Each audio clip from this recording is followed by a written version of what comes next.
they notice a conflict of interest with their advisor, and it's the fact that they're tied to particular asset classes. Your typical financial plan is get as much assets under management to that advisor as possible, build up these accounts, all using the market. You get stuck in this 4% distribution rule, so you need quite a bit of money to retire. There's advisors that make commission. They're incentivized to sell you certain products. Really, anytime they sell you something new, they make money. There's also the assets under management advisors. They're vested in making you money, but only the money that you manage with them or money that will eventually come to them from management. The third side of advisors, a flat fee advisor, they don't have to discriminate between asset classes because it doesn't affect their bottom line. We want to be vested in the client's net worth and generational wealth instead of, building out a large assets under management portfolio.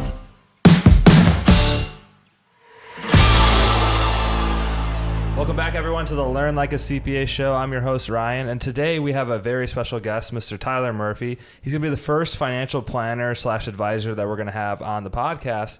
And ladies and gentlemen, I'll introduce you to Tyler. Tyler, go ahead and give us a brief background of your situation, what you do for a living, and how you got here.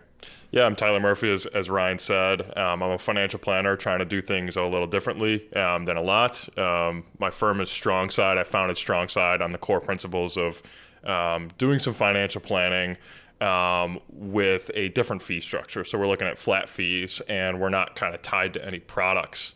So the goal is really to, reach financial independence earlier, maybe without using mutual funds, being tied to, insurance products. We're truly independent. We look at a lot of different asset classes, and we utilize a lot of real estate in order to get that done.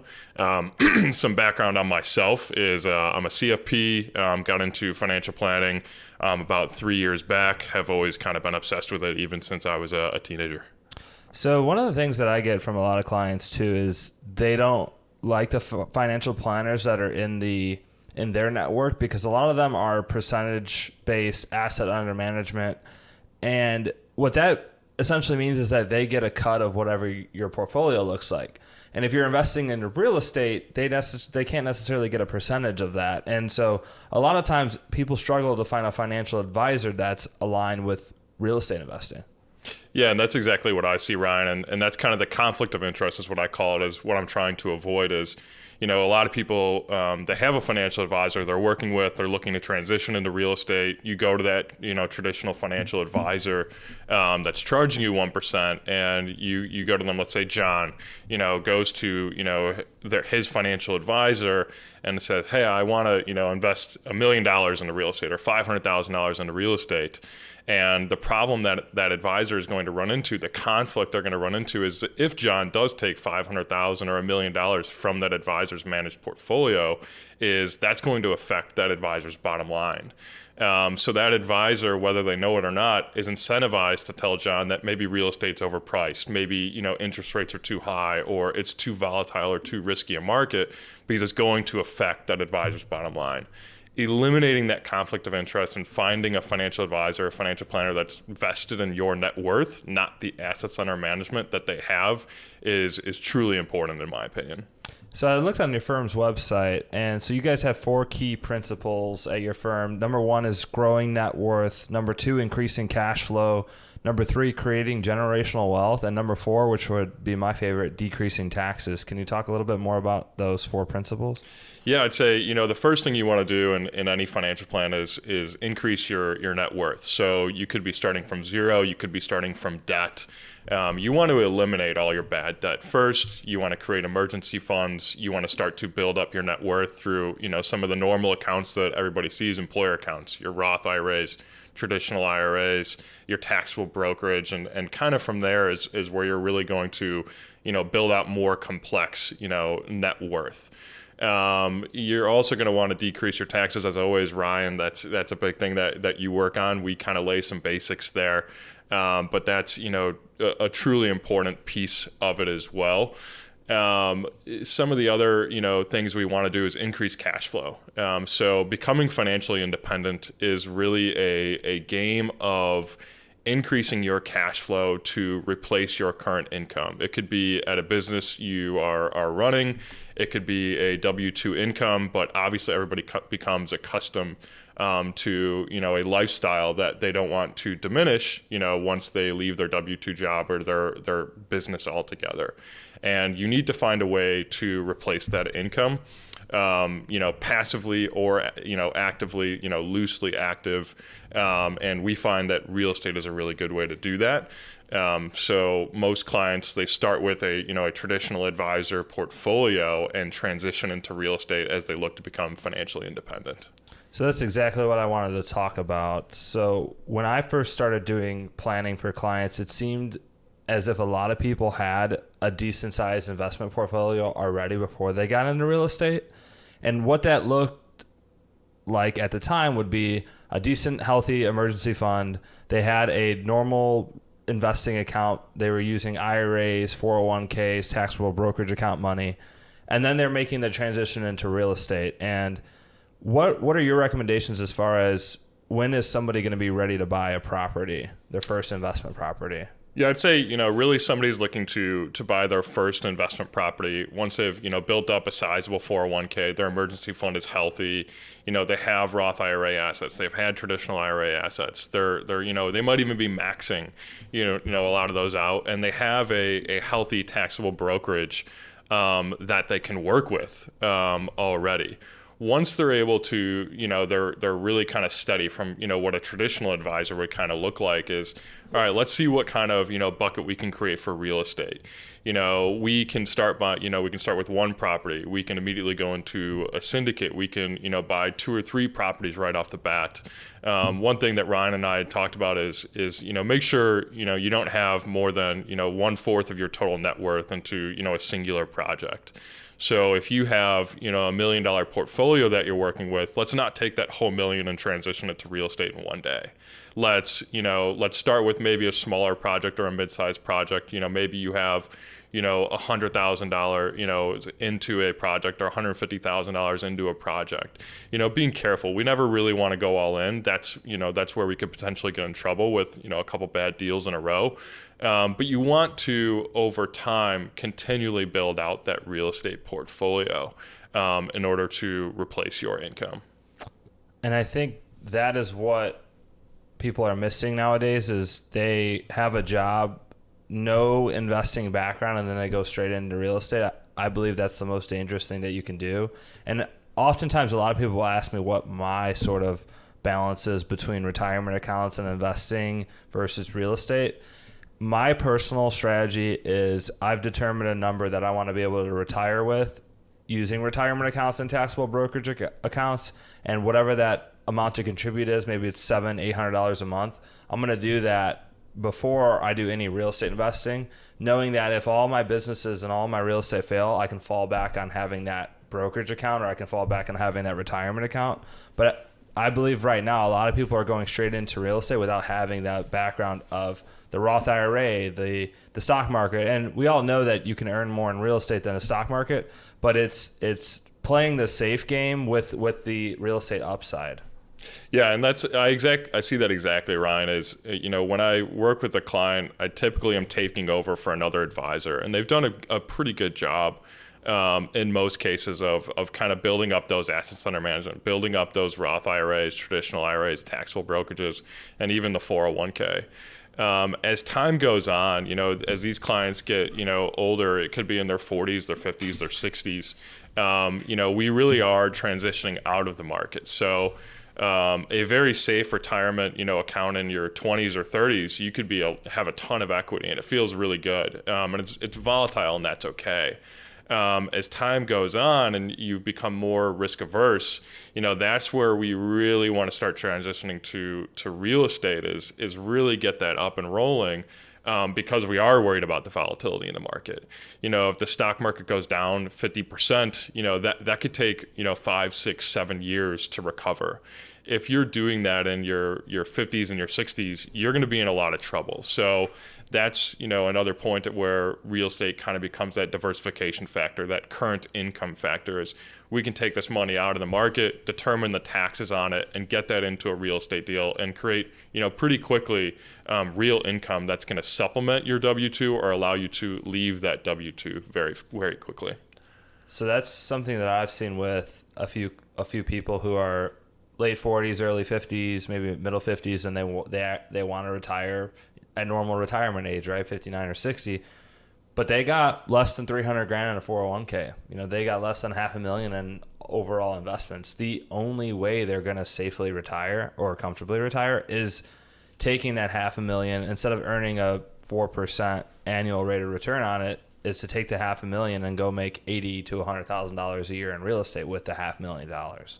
Yeah, no, you're exactly right there. And sometimes when I see that situation, those are a little tougher to navigate. Yeah. The best thing you can do is start early. And I know everybody pounds that idea at home, but if you're in your 50s and your 60s and you don't kind of have that million in net worth or maybe $600,000-$700,000 in liquid assets, you're going to have to push pretty hard into real estate, and that's a tough space to be in too.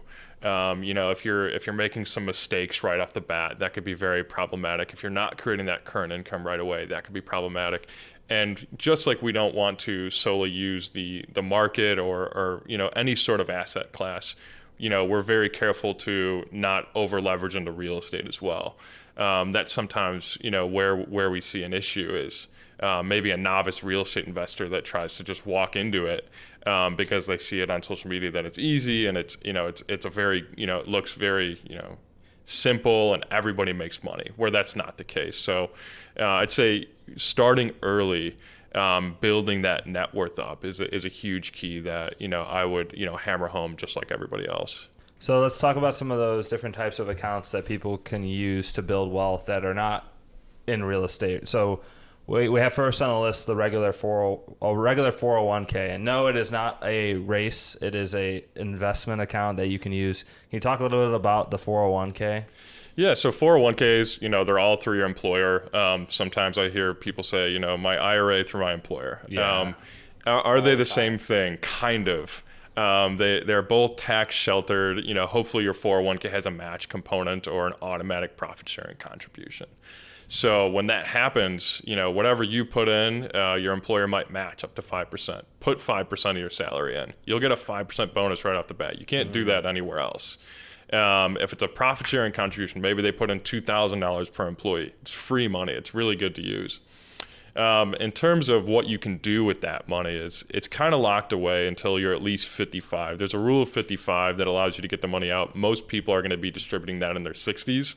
While you're employed there, 99% of the time, you're going to be stuck investing in a set of funds that are available at that employer.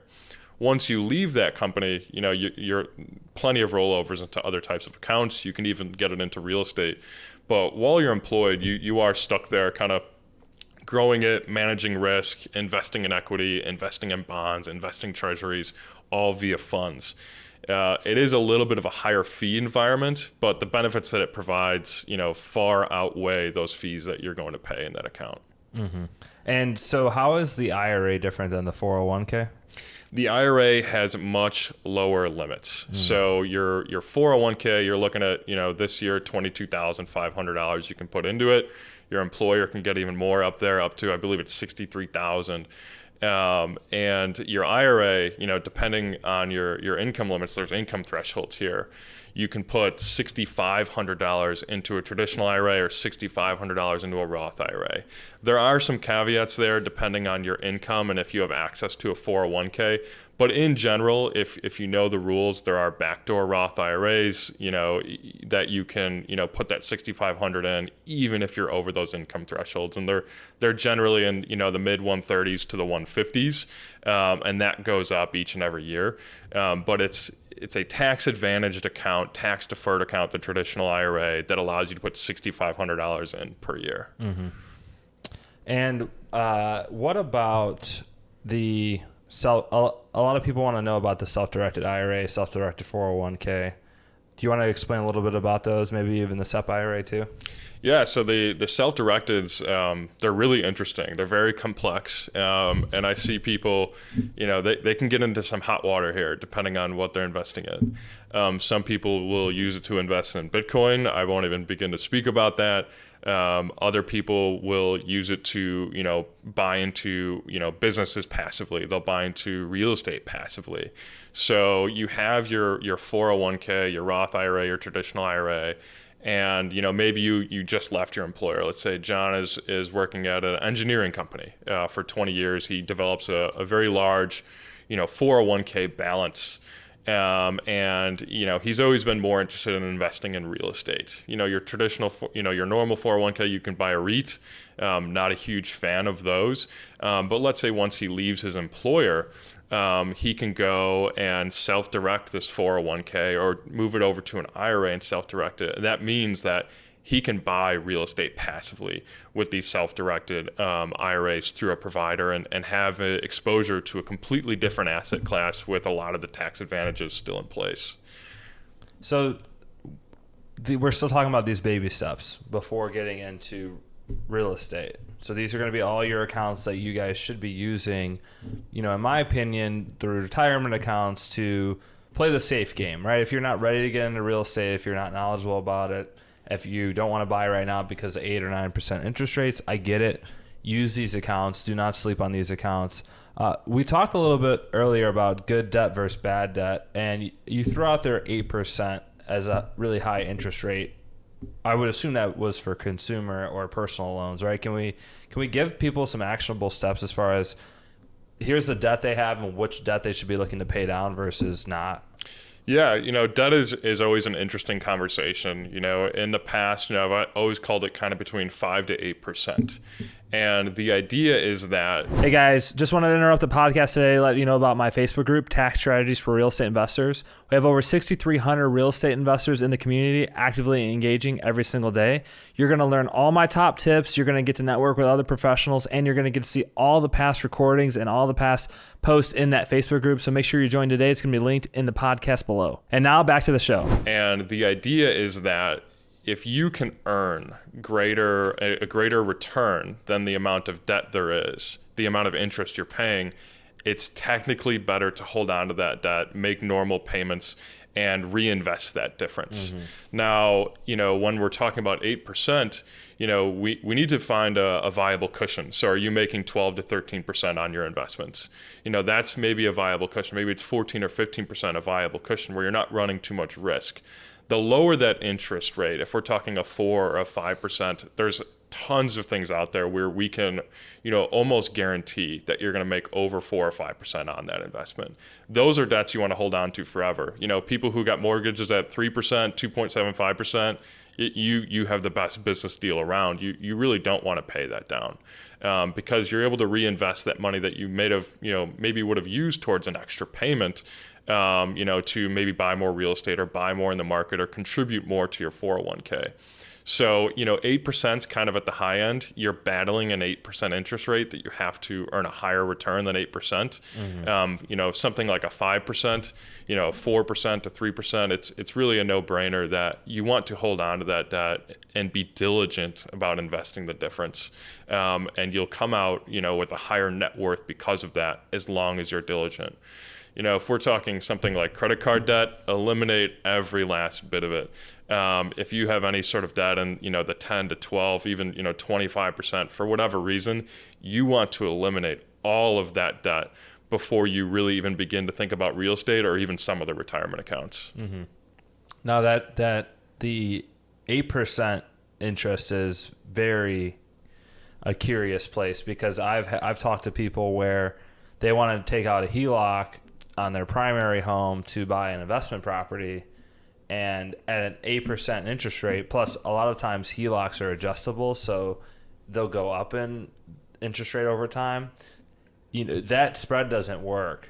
Even if let's say it's 8% interest and it's fixed and they can make 15% on an investment deal, the time component of that extra 7% is not worth it in my eyes, it's not worth it to take out the HELOC to run up your higher interest debt to buy a property. I just don't think it works for some people. How does this change for like secured debt versus unsecured debt? Can you talk about that?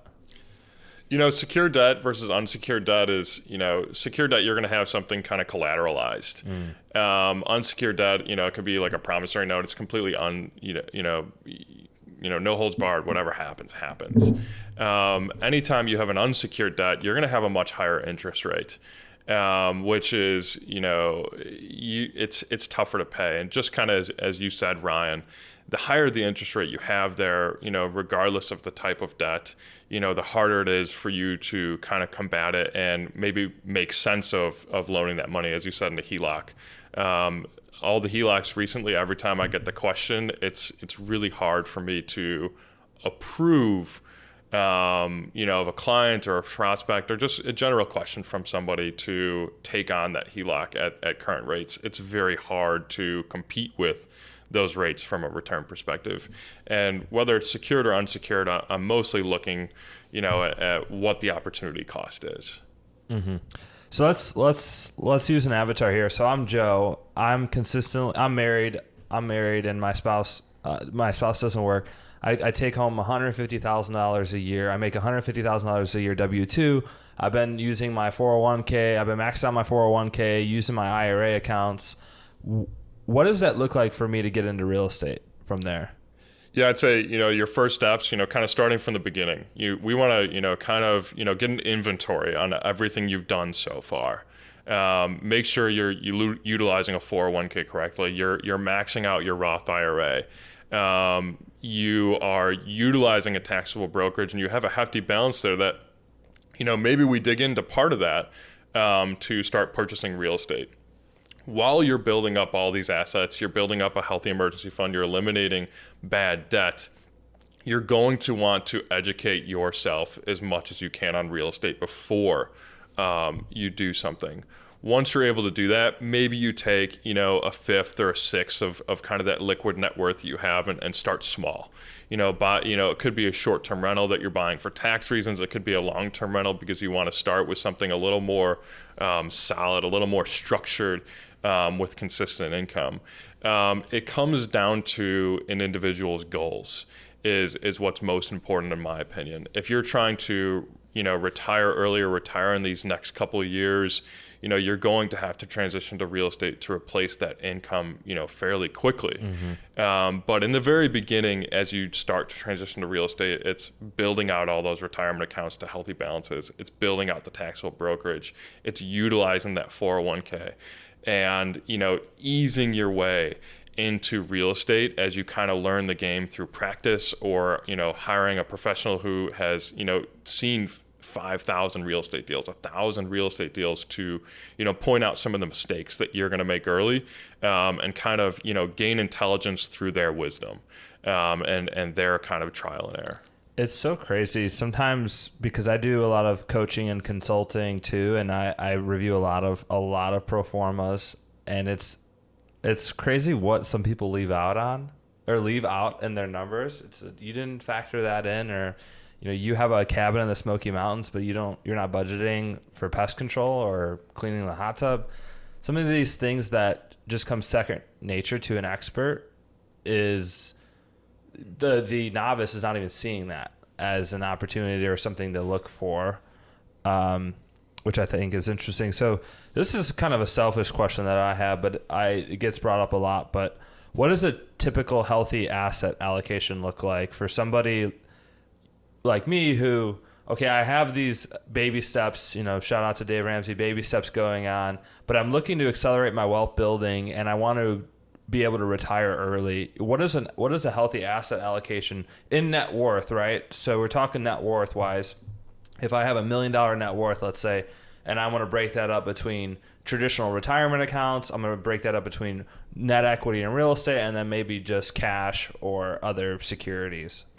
It really comes down to an individual's risk tolerance. If somebody's willing to kind of throw risk aside and say, hey, I want to retire as soon as possible, I'm going to have you build to a net worth to transition maybe 50, 60, 70% of that into real estate to create that income. As time goes on, the balance between what sort of real estate that is, becomes the question. How much is long-term and how much is short-term? The short-term is more volatile. The long-term is more steady. You're probably going to have those long-term renters for a while. It's going to create really good income for you. The short-term, your ceiling's a little higher. You might make more on those individual properties, but you could have really bad years depending on the economy. So I would say in your early years, while you're really building, you're going to want, a huge majority of your net worth inside these 401ks, these traditional IRAs, these Roth IRAs, more so the 401k and the Roth IRA and the taxable brokerage than a traditional IRA. But as you kind of are shifting towards reaching financial independence, you have to be willing to take that leap into real estate. And there's an inherent risk in real estate, just like there is the market. We could go back and forth every day. Which one is more risky? The market has a lot of volatility. Real estate has, similar volatility. If you're looking at something like a 2008, both do very poorly. You could have something like in recent history where property, prices have risen dramatically. They're at or near all-time highs, where the market is still well below all-time highs. So that kind of comfortable allocation that somebody is looking for, I would say in your early years, you want to be market centered.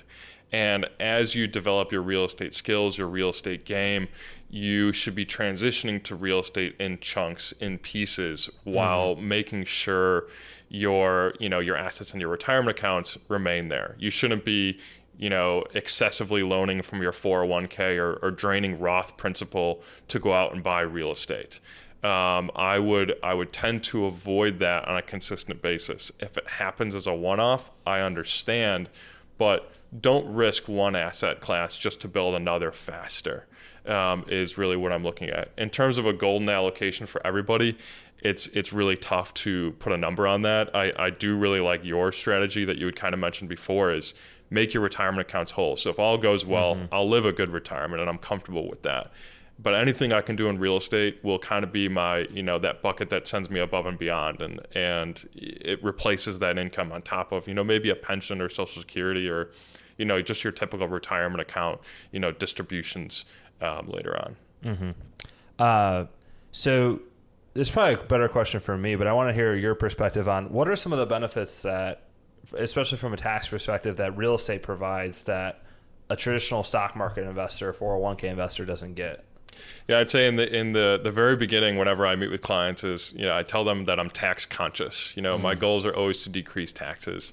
But anytime it starts to get complex with real estate, I always defer to an expert. I'd say real estate at its core, though, speaking broadly, you have a lot of tax advantages with bonus depreciation in real estate, cost segregations, and step up in basis. So an example I like to point to, and why I push people who are nearing retirement into real estate, is step up in basis. And my goal with step up in basis is, as time goes on, you could buy $100,000 worth of Apple stock. It appreciates to $1 million. Kind of that day you die in an estate, it gets a step up in basis. So whoever your heir is, it could be your kids, their new cost basis on that stock is $1 million. So you had that growth from 100,000 to $1 million. Where, if you had bought real estate, you could depreciate it and it could have grown to $1 million, and you get that extra depreciation, that step up in basis. Now, if it was 500,000 to $1 million in real estate, and you depreciated that 500,000 to your tax basis to 200,000, you have a much larger step up in basis than you would with just the stock appreciation. Where real estate, you have appreciation and depreciation that you stepped up. That's in addition to decreasing your current W-2. With, if you qualify for real estate professional status, you're going to be decreasing taxes there on your W-2 income, or just offsetting your passive losses. So while you're alive, you can offset income really, really well with anything that depreciates. And as it passes through an estate, you have a much larger step up in basis, where I kind of call it, you get to double dip on the step up in basis and, really create, an extra $300,000, $400,000, $500,000 on just $1 million property that would have went to you that gets passed on to your kids at that Well, point. well, not only that, but in that example of, okay, you bought $100,000 of Apple stock and it appreciated to $1 million versus you bought a $100,000 property. You didn't buy a $100,000 property. You took that same 100 that you would have put in Apple stock and you bought a $400,000 property. And that $400,000 property, so you're able to, so even before all those tax benefits right there, the number one important thing is the leverage, right? And if I'm able to put $100,000 down in Apple stock, I control a $100,000 asset versus if I put it down in real estate, I control a $500,000 asset. And that's super powerful. Another thing that you said there, and I think I just want to explain it to people, is that supplemental basis and how important that is. Can you talk a little bit about, because I remember when I first started doing consulting, unfortunately I had a scenario where it was an older couple and the couple's mom had passed away, and unfortunately she gifted them the property into their names before she passed away. Can you talk about a little bit about just exactly how that works and why that's something you don't want to do? Yeah, in its simplest forms, gifting to your lifetime is a really good thing. It's very rewarding, but there are right and wrong ways to do it. You do not want to gift stock, highly appreciated stock, to your children during your lifetime. Mm-hmm. It's a little morbid, but you could be 3 or 4 years from passing it through an estate. And at that point, you would get that huge step up in basis. It's basically a tax-free gift at that point. That Apple stock, you're handing them $1 million. The real estate, you're handing them $1 million in assets. Where if you had gifted it during your lifetime, you're going to share. You're going to have that same cost basis. So when your child goes to sell that, you better believe they're going to have huge long-term capital gains that they're going to, have to pay on that. You're also going to encounter gift taxes depending on the size of that gift. In its simplest form, I just tell people don't do that. We'll find other ways to gift during your lifetime. An estate provides a lot of tax benefits, a lot of step up in basis that prevents your kids from paying taxes. So don't gift that highly appreciated stock or those highly appreciated assets during your lifetime, because it will cause a tax headache for them down the road. What are some of the other mistakes that you see real estate investors make? I'd say one of the biggest mistakes I see real estate investors making is losing liquidity. And when I say losing liquidity, they might not, manage their portfolio in a way that, they could end up with a fund that's appreciated 99%. And because they didn't do tax loss harvesting each and every year, and it's going to have a large tax, you're going to pay a lot of taxes to get rid of that fund to transition into real estate. I'd say the bigger issue that I see is if you lock yourself into some sort of permanent insurance and the idea of infinite banking. Those products, whether it's an IUL or a whole life policy, they have their uses, but they shouldn't be considered infinite banks. And when people fall in love with that idea, they find that the cash value doesn't grow as quickly as they want it to. It might be year 10 or 12 before they start to, see some of that real cash value, and then they start loaning from that money. When they loan from that money, that interest is paid back to the insurance company, not back to your policy. So is it an infinite bank? Are you banking on yourself? No, you're taking a collateralized loan from the insurance company, just like you could with stocks, just like you could with real estate. So that infinite bank, that idea is you're just taking a loan with a collateralized asset. That's what's happening. And when you lock yourself into those premiums, there's severe tax penalties from surrendering them, or there's a surrender charge. And what I find most of the time is that somebody who's a real estate investor falls in love with the idea of infinite banking, and they lock up all their liquidity into these policies, or enough of their liquidity into these policies that prevents them from buying future real estate, because that loan from the policy at the end of the day doesn't seem too beneficial, and the cash value doesn't grow as fast as they would have liked it to. So I'd say the biggest problem that for one reason or another, is people make the mistake of losing liquidity, and that prevents them from leveraging into real estate and being able to replace the cash flow that they need from their W-2 income. Mm-hmm. Well, not only that, but a lot of the insurance companies that I've seen, they they recommend people to cash out of their 401ks to put that into the infinite banking strategy. And you're paying your ordinary income tax, which you're probably in your highest earning year. So your 30% plus marginal tax bracket, plus you're paying the penalty, the 10% early withdrawal penalty, and you're probably paying state taxes too. I had somebody that I had to jump off or tell to jump off the cliff that was about to cash out an $800,000 IRA and put it into infinite banking. She would have lost half of it just by cashing it out. Yeah, it's very simple. Do not cash in your 401k for an annuity product or a whole life or an individual universal life or an index universal life policy.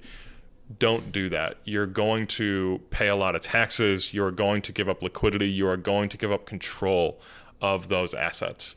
Is there a time and place for those types of products? Yes. Are they right for 99% of people? No. Right. If you're in retirement and you're extremely risk averse, you're extremely fearful of real estate, extremely fearful of the market, can you get a almost guaranteed product in something like an annuity? Absolutely. Are you going to get life insurance at that point? Yes, at a very high cost. But no, in most cases, it's do what the rich do is kind of how they're sold. The rich people do this. You should do it. Those rich people didn't get rich by buying a whole life policy. You need to get rich independently. That is not, your savior end all be all account. And definitely do not cash your retirement assets to buy these products thinking you are going to create some, banking syndicate for your family. Mm-hmm. So talking about sort of what separates your firm from a typical financial plan, can you talk about that, a typical financial plan versus a strong side financial plan? Yeah. So, the typical financial plan that I see, let me preface it with this is when somebody hires me, I'm usually their second advisor. They've had an advisor for 4 or 5 years. They've done well. But they kind of start to see it's, just kind of recycled mutual funds. They're utilizing their 401k to the match. They have their Roth IRA and things like that. But they notice a conflict of interest with their advisor, and it's the fact that they're tied to particular asset classes. So your typical financial plan is, get as much assets under management to that advisor as possible, build up these accounts, project out your contributions, project out your investment returns, project out your retirement distributions, all using the market, all using, treasuries, all using bonds and de-risking as time goes on. You get stuck in this 4% distribution rule. So you need quite a bit of money to retire depending on your yearly spend as a family, as a couple. A typical strong side financial plan is going to not build your assets under management. It's going to build your net worth. That's going to be utilizing all those same accounts, plus creating real estate sinking funds, building real estate over time, and understanding that, we want to be vested in the client's net worth and generational wealth instead of, building out a large assets under management portfolio. The other thing I would say is there's different types of financial advisors and how they charge fees. And when I say that, there is essentially 3 types. There's advisors that make commission. They're incentivized to sell you certain products, turn over your portfolio, and they, really anytime they sell you something new, they make money. Mm-hmm. And in all the CRM software that's out there, you'll see that they have a lot of current client opportunities. And those current client opportunities means there's something different they can do with you, whether it's, really good for you, best for you, or just good for you. But they will make money off of making that change. There's also the assets under management advisors. That's kind of the next step. The assets under management advisors, they're vested in making you money, but only the money that you manage with them or money that will eventually come to them from management. Mm-hmm. The third side of advisors is, you could have an hourly advisor or a flat fee advisor where they don't have to discriminate between asset classes because it doesn't affect their bottom line. Right. And you guys are flat fee only, right? That's correct. Okay. Well, thanks for coming in today. Where can listeners of the podcast find you? They can find me on my website, strongsideasset.com, and we're also kind of setting up an Instagram. It's going to be under Major League Finance. We're going to be putting a lot of really good content out there, just with financial education on these different accounts, education on some real estate, and really our goal is to put out as much education as possible to help people reach financial independence earlier, get them started on the right steps, rather than allow them to make these mistakes that later need to be undone. I would say those are by far the best places to reach me. Awesome.